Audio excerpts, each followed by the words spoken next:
dapat berkumpul kembali di ruangan ini untuk melanjutkan pembelajaran kita. Nah, sebelum kita mulai pembelajaran hari ini, alangkah baiknya kita buka dulu dengan membaca doa. Kepada ketua kelas, silahkan dipimpin doanya.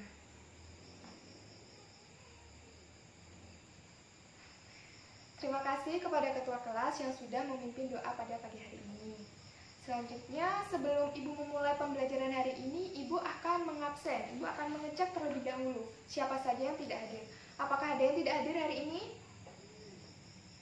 Oh, ada yang tidak hadir. Nah, siapa? Aldi. Ada yang tahu kenapa Aldi tidak hadir pada kelas kita pagi hari ini? Sakit. Oh, semoga Aldi cepat membaik keadaannya, bisa berkumpul kembali dengan kita di kelas ini untuk melanjutkan pembelajaran. Amin. Nah, selanjutnya di sini Ibu ingin bertanya.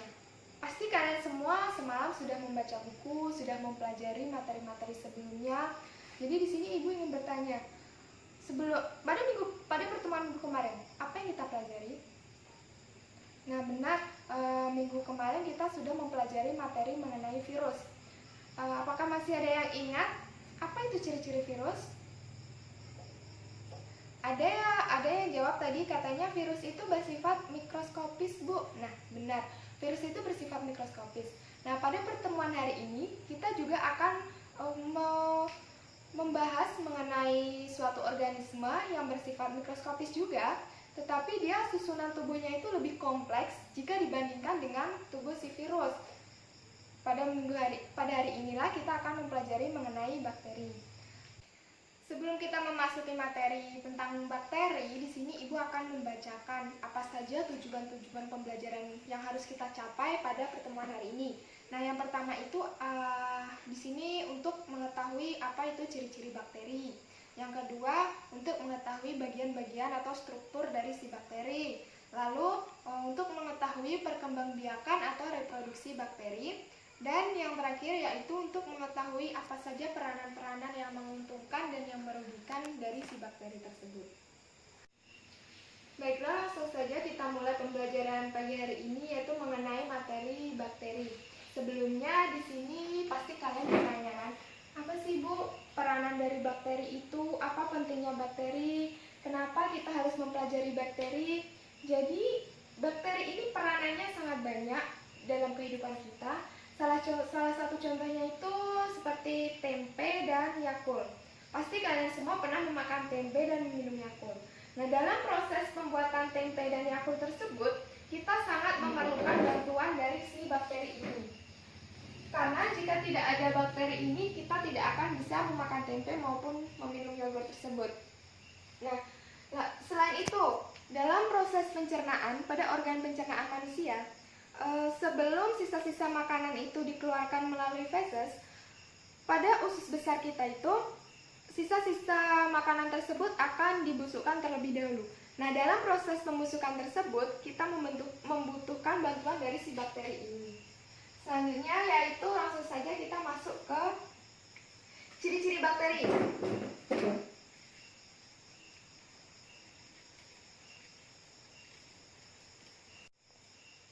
Ciri-ciri bakteri itu yang pertama yaitu mikroorganisme berukuran 0,5 sampai 1 mikro. Sedangkan untuk panjangnya sendiri yaitu berukuran maksimalnya itu 10 mikro. Nah, ini ciri-ciri yang pertama. Untuk ciri-ciri yang kedua yaitu dinding selnya itu tersusun dari polisakarida.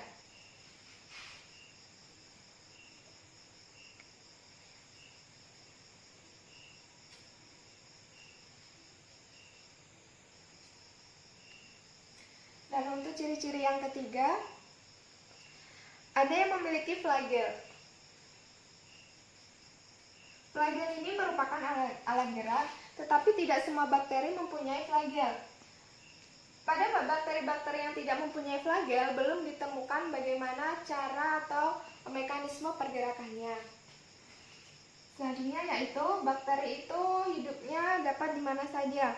Dia dapat hidup di organisme lain, dapat hidup di dalam tanah, dapat hidup di dalam air tawar, bahkan dapat hidup di air laut. Selanjutnya yaitu ciri-cirinya, dia dapat membentuk spora. Nah, pada kondisi yang ekstrim atau dalam kondisi terancam, bakteri ini akan membentuk spora. Karena spora ini tidak terletak di dalam dinding sel, maka dia disebut dengan endospora. Endospora ini memiliki dinding yang tebal, sehingga bakteri ini dapat tahan terhadap cuaca yang ekstrim, suhu yang ekstrim, bahkan lingkungan yang ekstrim. Selanjutnya yaitu ada struktur dari bakteri sendiri. Struktur dari bakteri sendiri ini ada struktur luar dan ada struktur dalam. Untuk struktur luar sendiri terdiri dari dinding sel, kapsul, membran plasma, ili, dan flagel. Sedangkan untuk struktur dalamnya itu ada sitoplasma, ribosom, plasmid, dan ada nukleid. Nah, apa sih Bu fungsi dari masing-masing struktur tersebut? Nah, di sini tuh yang pertama kan ada kapsul. Tidak semua bakteri ini memiliki kapsul, hanya bakteri-bakteri patogen saja memiliki kapsul. Nah, kapsul ini berfungsi untuk melawan antibodi yang telah diciptakan oleh sel inangnya. Selain itu, dengan adanya kapsul ini, bakteri dapat mencegah dari kekeringan. Selanjutnya yaitu ada dinding sel. Dengan adanya dinding sel ini, bakteri dapat berbentuk tegak, dan dinding sel inilah yang berfungsi untuk melindungi diri si bakteri tersebut. Selanjutnya yaitu ada membran plasma. Membran plasma itu merupakan membran semipermeabel yang berfungsi untuk mengatur keluar masuknya zat atau ke dalam sel. Selanjutnya yaitu ada pili. Pili ini merupakan rambut-rambut halus ini yang dia itu tumbuh dari dinding sel. Nah, pili ini berfungsi untuk melekatnya substrat. Selanjutnya yaitu ada flagel. Flagel ini merupakan alat gerak seperti yang sudah disebutkan pada ciri-ciri bakteri tersebut. Flagel ini merupakan alat gerak dari bakteri. Nah, flagel ini letaknya berbeda-beda pada setiap bakteri. Ada yang satu di ujung, ada dua di ujung, bahkan ada yang di permukaan dari sel bakteri tersebut. Selanjutnya yaitu ada struktur dalam. Struktur dalamnya itu ada sitoplasma. Sitoplasma ini merupakan cairan yang ada di dalam sel. Selanjutnya yaitu ada ribosom, ada plasmid, dan ada nukleid. Materi sampai di sini sudah paham? Apakah masih ada yang ingin ditanyakan? Jika tidak ada, Ibu akan lanjut ke materi selanjutnya, yaitu mengenai bentuk-bentuk dari si bakteri ini sendiri. Bentuk bakteri ini ada 3 macam. Bentuk bakteri ada 3 macam. Ada yang berbentuk kokus, ada yang berbentuk spiral, dan ada yang berbentuk basil. Nah, untuk kokus sendiri ini ada berbagai macam kokus. Yang pertama yaitu ada monokokus. Monokokus sendiri ini merupakan bakteri kokus yang hanya terdiri dari satu kokus. Itu disebut dengan monokokus. Selanjutnya yaitu ada diplokokus. Diplokokus itu merupakan bakteri kokus yang berpasangan. Dia terdiri dari 2 kokus.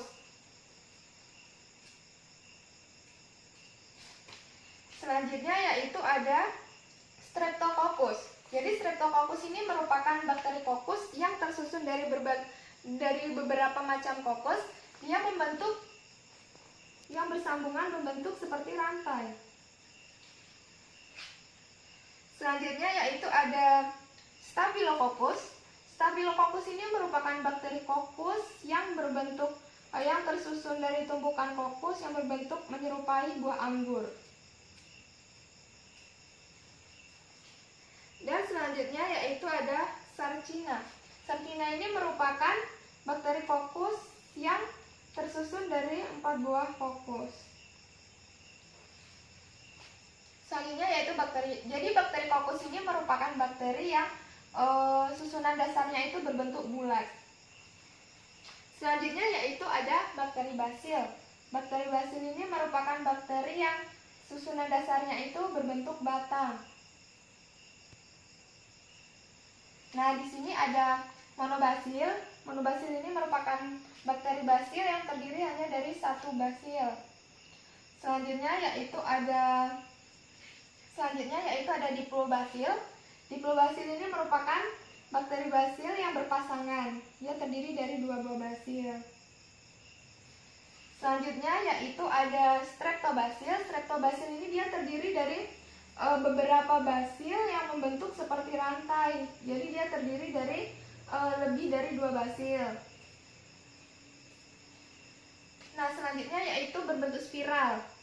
Bentuk spiral ini dia bentuk dasarnya itu spiral. Di sini ada spiral, bentuk spiral seperti ini.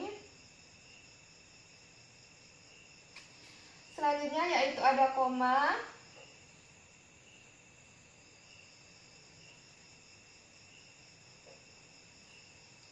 Dan yang terakhir ada berbentuk spiroseta.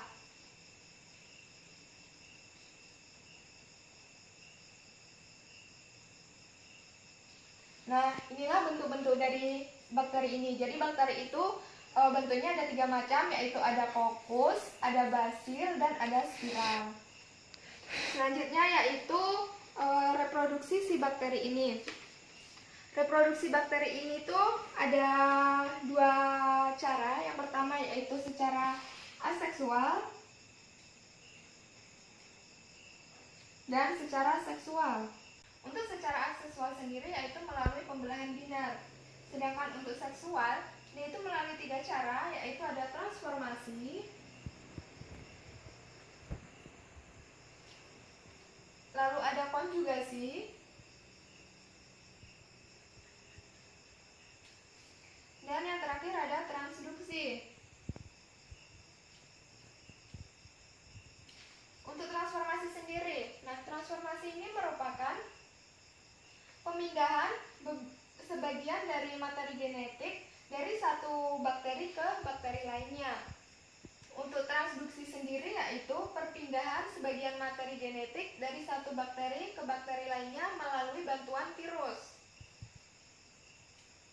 Dan untuk konjugasi, dia merupakan perpindahan sebagian materi genetik dari satu bakteri ke bakteri lainnya secara langsung. Nah, inilah tadi sedikit ulasan materi mengenai bakteri. Apakah masih ada yang ingin ditanyakan? Sepertinya tidak ada. Lanjut saja. Baiklah, selanjutnya yaitu di sini ibu akan membentuk kalian semua ini menjadi beberapa kelompok. Di sini ibu akan membentuk 5 kelompok. Nah, dari masing-masing kelompok tersebut, ibu akan membagikan lembar kerja ini. Nah, dari lembar kerja ini silakan kalian diskusikan. Setelah kalian diskusikan, nanti ibu akan mengacak dan ibu akan mengambil satu kelompok dan ibu akan memanggil satu kelompok. Silakan maju ke depan dan mempresentasikan hasil diskusinya. Nah, ini dia.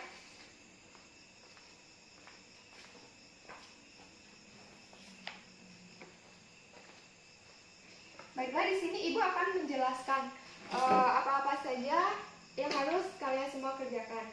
Di sini ada lembar kerja diskusi. Nah, di bagian pertama ada petunjuk belajar. Bacalah informasi singkat di bawah ini. Bacalah informasi tambahan mengenai materi bakteri dari buku paket yang sudah ibu bagikan tadi, dan dari materi yang sudah ibu jabarkan tadi maupun dari sumber-sumber lainnya yang kalian dapatkan. Selanjutnya yaitu lakukan kegiatan sesuai dengan langkah kerja.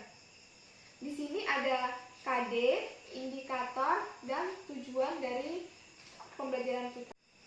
Dan di sini terdapat informasi pendukung juga. Informasi pendukung ini juga bisa kalian semua jadikan acuan untuk menjawab pertanyaan-pertanyaan nanti. Di sana ada sedikit pembahasan mengenai materi yang ibu sudah jelaskan tadi. Nah, selanjutnya yaitu ada alat dan bahan, yaitu alat tulis dan buku paket biologi dan sumber belajar lainnya. Untuk langkah kerjanya, duduklah bersama dengan teman satu kelompokmu. Setelah ini, silakan kalian nanti membentuk lingkaran duduk berkelompok. dan diskusikan bersama kelompok kalian mengenai pertanyaan-pertanyaan yang ada di dalam soal-soal ini. Untuk pertanyaannya sendiri, yang pertama itu yaitu jelaskan ciri-ciri umum pada bakteri di bawah ini. Ada mikroskopis, uniseluler, prokaryotik, dan patogen. Apa yang dimaksud dengan istilah-istilah tersebut dalam bakteri? Untuk soal yang nomor 2, istilah pertanyaan di bawah ini. Ukuran, bagaimana ukuran dari bakteri? Tadi kan sudah dijelaskan bagaimana ukuran bakteri tersebut. Selanjutnya yang B yaitu gambarlah bentuk-bentuk bakteri di bawah ini. Di sana ada bakteri kokus, seperti bagiannya ada monokokus, diplococcus, dan lainnya. Silakan kalian gambarkan bagaimana bentuknya di dalam tabel tersebut. Dan sedangkan untuk Bacillus dan Spirilla, di sana ada nama bakterinya, namun belum ada gambarnya. Silakan kalian gambarkan. Untuk soal yang nomor 3, isilah kolom di gambar ini dan kelompokkan berdasarkan struktur dan fungsi tambahan serta deskripsikan. Di sana ada gambar dari bakteri dan struktur-strukturnya, namun belum ada nama-nama bagiannya. Silahkan kalian tulis apa nama dari bagian si A, si B, C, D, E, F, G, dan apa fungsi dari masing-masing tersebut. Selanjutnya yaitu soal nomor 4, jelaskan dan deskripsikan reproduksi bakteri di bawah ini. Di sana ada reproduksi secara aseksual dan seksual. Silahkan kalian tuliskan secara ringkas bagaimana prosesnya. Dan yang soal kelima, soal terakhirnya yaitu isilah tabel di bawah ini. Di sana ada tabel mengenai keuntungan dan kerugian dari si bakteri. Tadi di awal Ibu sudah membahas sedikit mengenai kegunaan bakteri dalam pembuatan makanan. Dan di sana kalian bisa menulis apa nama bakterinya dan apa fungsinya. Dan di sana ada kesimpulan, kolom kesimpulan. Kalian bisa menuliskan apa kesimpulan dari diskusi kita pada hari ini. Apa yang kalian diskusikan itu apa kesimpulannya?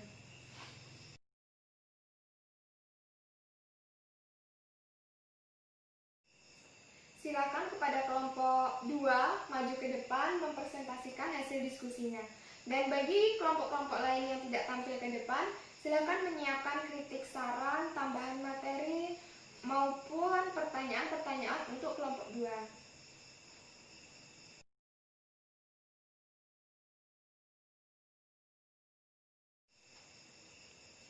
Terima kasih kepada kelompok 2 yang telah mempresentasikan hasil diskusinya. Baiklah, langsung saja di sini mari kita diskusikan kembali, kita simpulkan kembali apa-apa saja yang telah disampaikan oleh kelompok 2. Sudah baik dan sudah benar apa yang disampaikan kelompok 2. Namun di sini kita akan mencocokkan atau menyamakan jawaban dari soal tersebut. Yang pertama tadi kan ada jelaskan ciri-ciri umum pada bakteri di bawah ini. Mikroskopis. Apa sih yang dimaksud mikroskopis? Jadi mikroskopis itu tidak dapat dilihat menggunakan mata telanjang, tapi bisa diamati menggunakan mikroskop. Selanjutnya ciri bakteri yaitu uniseluler. Apa yang dimaksud uniseluler? Jadi uniseluler itu tersusun atas satu sel atau satu sel saja. Selanjutnya yaitu cirinya prokaryotik. Jadi prokaryotik itu maksudnya yaitu sel yang belum memiliki membran inti. Dan yang terakhir cirinya yaitu ada patogen. Dia dapat menghantarkan penyakit. Untuk soal yang nomor 2, isilah pertanyaan di bawah ini. Bagaimana ukuran dari bakteri? Jadi bakteri itu kan berukuran mikroskopis. Nah, untuk soal yang nomor 2B, gambarlah bentuk-bentuk bakteri di bawah ini. Di sana kan ada bakteri kokus, bakteri spiral. Nah, di sana kan ada tuh gambar bakteri kokus. Bakteri monokokus bagaimana gambarnya? Tadi kan sudah dijelaskan bagaimana gambar bakteri monokokus itu sendiri, bagaimana gambar dari bakteri diplococcus, bagaimana gambar dari bakteri tetracoccus, dan gambar dari bakteri Bacillus. Selanjutnya soal yang nomor 3 itu kan isilah kolom gambar di bawah ini dan kelompokkan berdasarkan strukturnya. Untuk bagian yang A itu kan merupakan dinding sel dan kapsul. Fungsinya yaitu sebagai pelindung dan pembentuk tubuh. Untuk bagian yang C, dia merupakan ribosom. Fungsinya yaitu sebagai sintesis protein. Untuk yang D, dia merupakan nukleid. Fungsinya sebagai materi genetik. Untuk yang E, merupakan plasmid yang fungsinya untuk materi genetik tambahan yang berfungsi sebagai inti pengatur reproduksi. Dan yang F merupakan sitoplasma, merupakan cairan sel yang berfungsi melindungi dan membungkus organel-organel sel. Dan ada struktur tambahannya yaitu berupa flagel atau bulu cambuk yang berfungsi sebagai alat gerak dan pili atau bulu getar. Untuk soal yang nomor 4 yaitu merupakan proses reproduksi dari bakteri ini tadi sudah Ibu jelaskan dan sudah benar jawaban dari kelompok penyaji tadi. Dan untuk yang nomor 5, isilah tabel di bawah ini. Apa peranan menguntungkan dan apa peranan yang merugikan. Untuk peranan yang menguntungkan, di sana dalam pembuatan makanan ada bakteri Streptococcus thermophilus, dia berfungsi untuk pembuatan yogurt. Dan sebagai pengolahan lingkungan, contohnya seperti Methylococcus capsulatus, dia berfungsi sebagai pengurai sampah. Dan yang merugikan itu contohnya patogen hewan itu seperti Actinomyces bovis, dia berfungsi sebagai bengkaknya rahang sapi. Dia menyebabkan bengkaknya rahang sapi. Jadi kesimpulan dari soal-soal ini tadi yaitu pertama, ciri umum dari bakteri itu mikroskopis, uniseluler, dan prokaryotik. Dan ciri khususnya yaitu pada tubuhnya itu mempunyai struktur tambahan seperti flagel dan pili tadi. Nah, bakteri ini tersusun atas dasar dan struktur tambahan. Peranannya itu banyak peranan yang lebih menguntungkan jika dibandingkan yang merugikan. Jadi perbandingannya itu seperti 90% yang menguntungkan dan 10% yang merugikan. Nah, sekianlah pembelajaran kita pada pagi hari ini. Apakah masih ada yang ingin ditanyakan? Sepertinya tidak ada. Dan jangan lupa untuk mengerjakan soal-soal selanjutnya yang ada di buku paket. Dan sekianlah materi kita pada pagi hari ini. Ibu mohon maaf apabila ada kesalahan. Ibu akhiri. Wassalamualaikum warahmatullahi wabarakatuh.